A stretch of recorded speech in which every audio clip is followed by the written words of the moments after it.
10 mistakes you make when quitting pornography.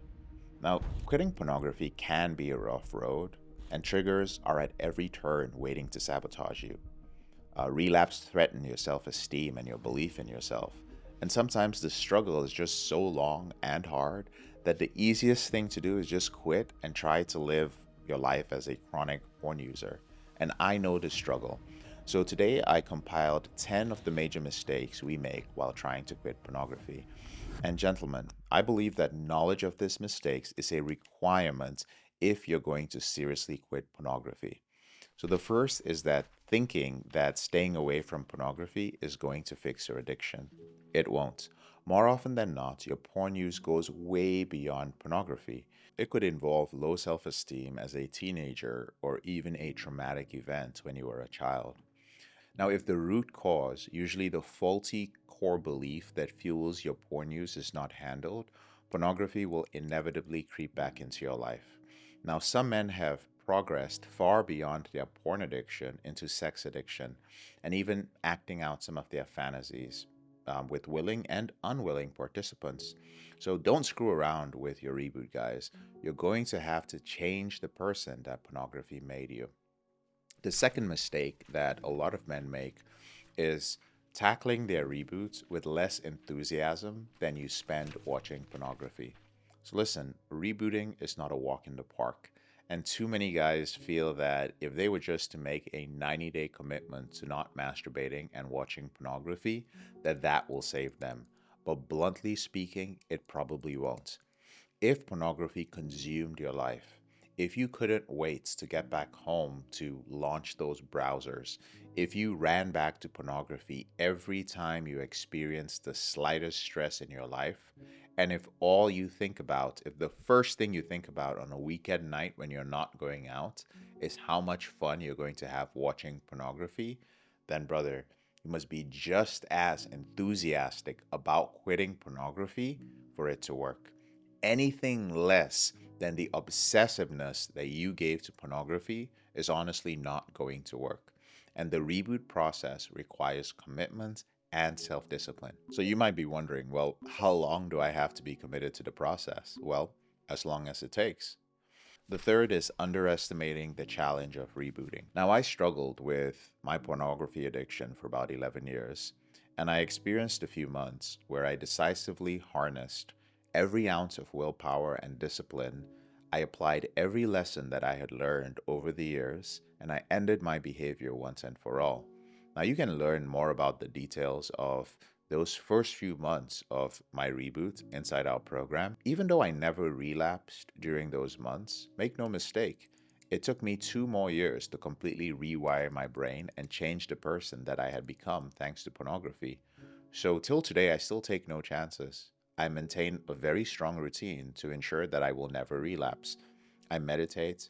I study every scientific journal that comes out regarding addiction, especially pornography addiction, and I'm always staying alert to potential triggers. That's how seriously I take my reboot. And it has no definitive timeline. It may take you a few months or it may take you a few years, but be prepared to work for as long as it takes. Within our program, we find that it takes most men about a year and a half to 2 years. The fourth mistake that men make is becoming some sort of self improvement junkie. Now, the internet is full of self improvement information, so it's not uncommon in the process of quitting pornography to pick up an active interest in self improvement. So, personally, I have a library of hundreds of self improvement books. I've read all of them. But if I could change anything about my history with self improvement, here's what I would do. I would honestly have just picked two solid books, and I would not have read another one until I mastered the principles in both of them. And this is the pitfall with reading and watching self improvement videos and consuming that material every day. Self improvement, more often than not, is what I call mental masturbation. Self improvement is not a substitute for rebooting. It'll make you feel good, and perhaps, if it might help you take some limited action in certain areas of your life, but it is not going to help you directly end your behavior with pornography. And bear in mind that many of these self improvement gurus you follow and study are in denial about their own porn use. The fifth is ignoring serious relationship problems. Now, if you're in a relationship, chances are your porn use is contributing to some of the problems that you have, whether it is physical problems like low libido or erectile dysfunction, or problems like infidelity or loss of attraction to your partner because pornography is now your preference. Sometimes you might experience depression or an increase in misogynistic tendencies. And trying to quit pornography while you're in a problematic relationship is like trying to put out a fire in a house by dousing it with more gasoline. Your relationships, especially your romantic relationships, can rarely be separated from your heavy porn use. If you are emotionally dependent on your partner, this weakness is only going to magnify your porn use. Now, if you have a partner that perhaps is not great at communicating and nags you and complains and has no inclination to support you in your reboots, you're better off single. The next mistake is assuming that pornography addiction is the only problem. Pornography is rarely the only problem you have.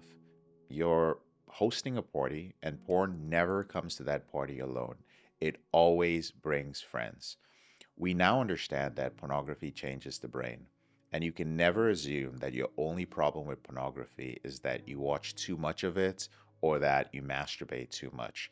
So, here are some examples of some of the problems that party with pornography. Erectile dysfunction is one of them. Porn induced erectile dysfunction, a lack of motivation, sex addiction, depression, sexual deviancy, changes in your sexual preference, internet addiction, low self esteem, self hate, increased drug and alcohol use. Basically, porn use cannot be handled by stopping your porn use alone. All of the problems associated with it must be identified and worked on together. The reason why you assume that the only problem you have is pornography is that you want to come across as normal and give yourself the illusion that you are in control. So, if you love to drink and you love to get high on drugs and alcohol, that could also be a problem because many of my relapses occurred when I'd come back from a bar or a club after a night of drinking. The truth is that rebooting from your porn use may require complete disuse of drugs and alcohol. Cross addiction is also something that's very common, and there are some cases where sex addiction could replace your porn addiction. Next is a feeling that you are special or a special flower, right? Now, back in the day when a man was born, he knew his place, right? A prince was a prince, a peasant was a peasant, a butcher was a butcher, a farmer was a farmer, and you had to be satisfied with your lot in life. But as the world became wealthier, became smaller, became more connected, we were exposed to more possibilities. We can become anything. We are all special.